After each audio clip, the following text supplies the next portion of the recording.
All right, let's dive into something you see every single day, but maybe you don't have a name for. We're going to talk about the invisible signals that decide who's really in control of a room. It's a secret language that, believe it or not, we're all speaking. I mean, you've seen this happen, right? Somebody walks into a meeting, barely says a word, but everyone just kind of defers to them. And then you have someone else who talks and talks and talks, and nobody seems to be listening. It's this weird puzzle, and you might think, oh, it's just charisma, but it's actually something way more specific. It all comes down to signals. So how do we figure out who's actually running the show? Here's a hint. It's rarely the person with the fanciest job title.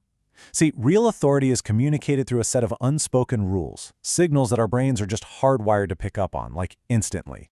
So today, we're going to break down the three big ones, the three most important signals that really define who's holding the power.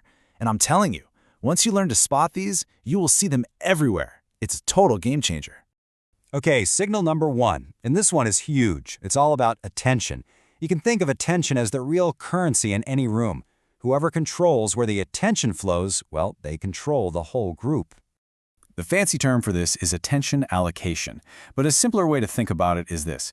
A conversation isn't a free-for-all. It's more like a stage with a single spotlight. And the real leader, they're the one operating that spotlight. They decide who gets to be in it and for how long. And the crazy part is, nobody even consciously realizes it's happening. And when you look for it, the difference is just night and day.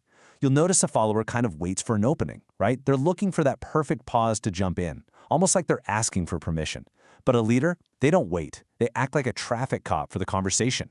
They'll literally interrupt one person to say, "Hey, Sarah, what do you think about that?" Or they'll just change the subject completely. They're not just participating, they are directing. So here's the bottom line on this one. By controlling that spotlight of attention, the leader is doing way more than just moderating. They're literally steering the entire group's focus.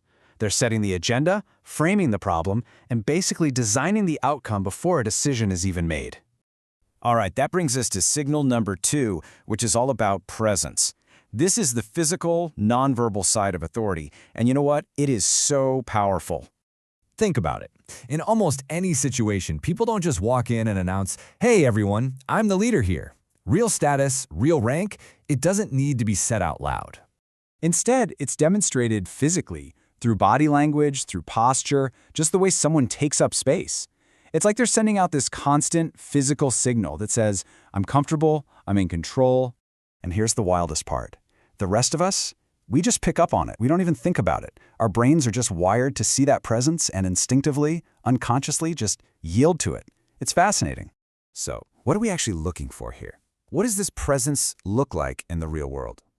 Well, first, it's about taking up space. Expansive posture, open shoulders, not crossing your arms or legs.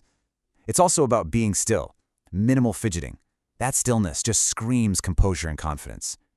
Their voice is steady too. They're never rushed. And finally, look at where they position themselves. They tend to naturally find the center of the room or the head of the table. They're not asking for the space. They're just taking. Okay, on to signal number three. And this one is my favorite because it feels so backward from everything we're taught. We're always told, speak up, get your voice heard, right? But what if I told you that real power, real authority, often comes from being silent? I know, it sounds crazy. It flips everything we think we know about leadership completely on its head. In a culture that rewards the loudest voice, the true master of the room knows that speaking last, that's the real power play. Let me break down how this works. It's brilliant, really. Imagine a big, important question gets asked in a meeting, and the leader says nothing, just sits there, silent. What happens? Well, that silence is uncomfortable. It creates this awkward vacuum, and human nature hates a vacuum. So what do people do? They rush to fill it. They start talking, offering their ideas, showing their hand, and all this time, the leader is just sitting back, listening, and soaking it all in. See? That's the absolute genius of it. Silence isn't weakness. It's not passive at all. It's a weapon. It's an active strategy. By getting everyone else to lay their cards on the table first, the leader now has this huge advantage. They know everyone's position before they have to reveal their own. They can then shape the entire outcome. It's like a quiet, conversational checkmate. So, okay, we've got our three signals: attention, presence, and silence. What do you do with this? How do you actually use it? Well, the first step is just to start noticing. The next time you're in a meeting, or even just out with friends, try to switch from being a participant to being an observer. Just watch. Start with eye contact. Watch this carefully. When a really tough decision needs to be made, who does everyone look at? Whose reaction are they waiting for? That person, that's the group's perceived center of gravity. That's signal number one, attention, in action. Next, listen to the rhythm of the conversation. Who's the person who hangs back, lets everyone else have their say, and then comes in at the end with the statement that kind of settles everything? Yep. That's your third signal right there. That's silence being used as a tool of authority. And lastly, ask yourself this. Who decides when it's all over? Who's the one that says, okay, great discussion, we're done here? Who gets to end the meeting or wrap up the call? That person controls the entire frame of the interaction, from beginning to end.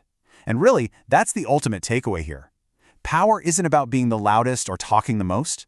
It's about controlling who talks, when they get to talk, and, maybe most importantly, when all the talking stops.